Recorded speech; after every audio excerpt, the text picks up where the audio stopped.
Hey guys, what's up?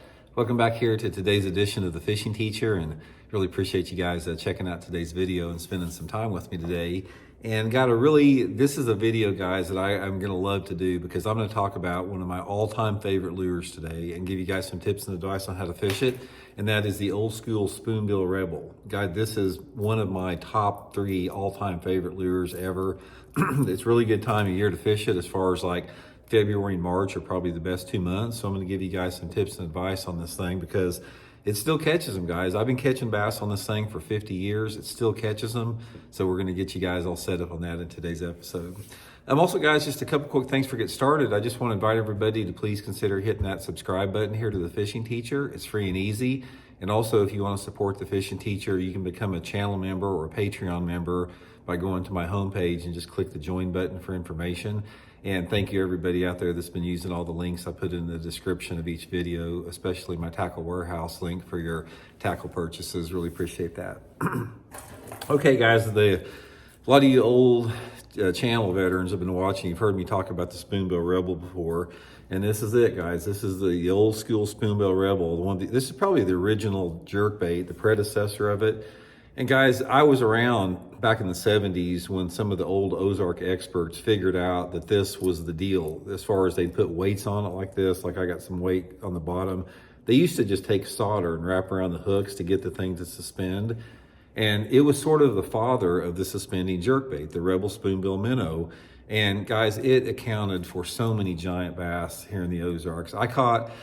I probably caught more 7 to 9 pound bass back between like 1979 and 1984 on the Spoonbill Rebel than I have any other lure, including the biggest fish I ever had hooked in my life came on the Spoonbill Rebel. I lost it. It was freaking monster bass. But guys, I've just seen so many giants caught on this thing. I can't tell you how the big fish react to this thing. So I want to give you guys some tips and advice on how to fish it and what to look for.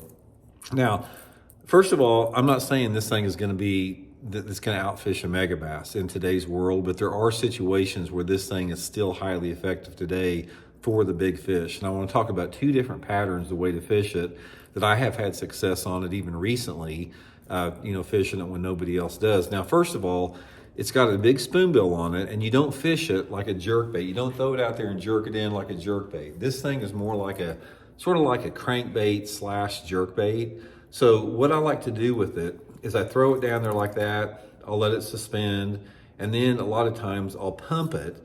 And it's like, so I'll throw it down there, reeling it out, and I'll pump it up like that, pump it like that. And then after you pump it a couple times, if you snap it, just snap it real sharp, this thing will back up. So in other words, it comes down like this, and when I pump it, it just sort of vibrates along the water, stops, vibrates. And when I snap the rod tip like that, the jerk bait it'll dart forward, it'll go boom, boom, and it'll actually back up 6 inches or so. Guys, that is what triggers the big fish on that. So when you throw it out there, snap that rod tip like that, or maybe snap it twice and just get it to go just like that. It's really cool to see it in the water when it does it. Now, a couple different things about the Rebel is they're not easy to find. So I would either Google Rebel Bait Company or just look on eBay. They're really difficult to find. You can't get them on most tackle stores anymore. But the thing about it is the quality on these things are not the best. They got a screw-in eye thing. So the hardest thing about a Rebel is getting one that runs straight, because you can tune the eye a little bit, but if you start twisting it too much, it'll get loose because it's just screwed in there. So there's nothing really, if you loosen it too much, the screw comes loose. So a lot of times I'd have to buy like 10 of these before I got one that would run straight. But once you get one to run straight, and once you get the thing tuned up and get it weighted where it suspends, guys, this is one of the best big fish lures you'll ever fish. Now, I have caught them really good, 2 different situations. Number one, fishing them over the top of submergent grass. That's really where I first saw it work over grass, is I saw Larry Nixon catching them on it down at Sam Rayburn Lake back in the mid 80s. It showed me how effective this thing had been over grass, and I used it in most all the TVA lakes, all the Texas lakes during the pre-spawn to catch big ones over the top of grass. Working it just like I told you, just pumping it like that. The other time that you want to fish it is around any type of standing timber in the pre-spawn of a lake. This is where it's the best. If you have a lake that has standing or submerged timber, that Spoonbill Rebel is an outstanding bait fishing around those particular areas. The most of the success I've had on this Rebel has been reeling it next to something, like reeling it next to a dock post, reeling it down the side of the edge of a dock, reeling it down past a submerged cedar tree or standing hardwood, something like that. I haven't caught a lot of fish around rocky areas, just fishing it out in the open.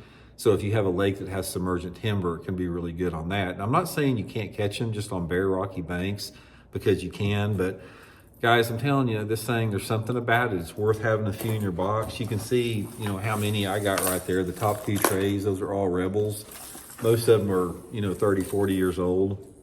And they don't make a lot of different colors in it. They make this shad pattern, and they make a gold side black back and a blue back silver side. So the color options are pretty limited. But the thing that makes this unique, guys, it appeals to big ones. It's just like there's something about the action and the water displacement and the profile, everything about this bait, guys, it produces big fish. It produces bigger fish than any jerk bait I have ever seen in my life. I've used every jerk bait known to man, including the best ones made, which are megabass jerk baits.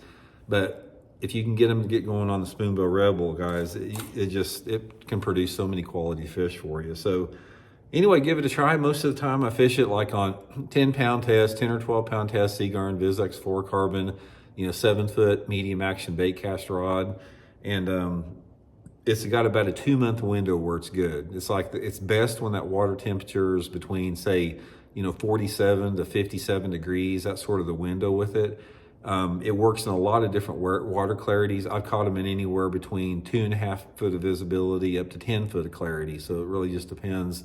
It really opens it up for a wide range of clarity situations. But mainly, I just wanted to clue you in on that. It's just another tool to add to your arsenal. Try a couple of them. Like I said, they're not easy to find. Just look around and get a couple of them and see what you think about it. So we'll talk later. See you.